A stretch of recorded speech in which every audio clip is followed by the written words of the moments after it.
अम्मी आज शाम को मेहमान आ रही है ना, मैं उनके लिए खीर बना देती हूँ। ठीक है बेटा, बना लो। सबसे पहले हम तैयार करेंगे अपनी खीर के इंग्रेडिएंट हैं दूध, घी, चावल, चीनी, इलायची, बादाम, पिस्ता और कश्मीर। सबसे पहले हम 1 लीटर दूध बर्तन में डालेंगे और इसे दरमियानी आंच पर पकाएंगे।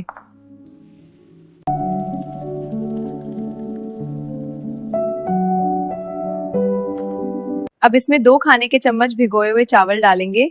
यही खीर को गाढ़ा और मजेदार बनाते हैं।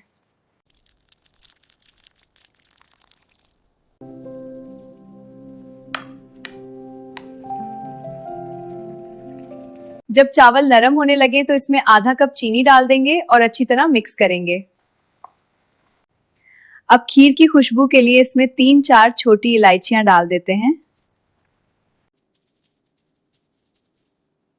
अब इसमें बादाम, पिस्ता और काजू डालेंगे ताकि खीर और मजेदार हो जाए।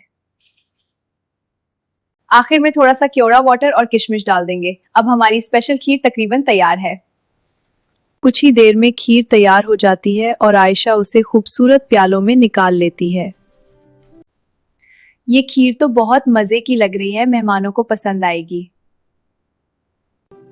ये खीर फ्रिज में रख देती हूँ, मेहमान आने पर निकाल लूंगी। आप सबको मेरी खीर कैसी लगी कमेंट्स में जरूर बताएं।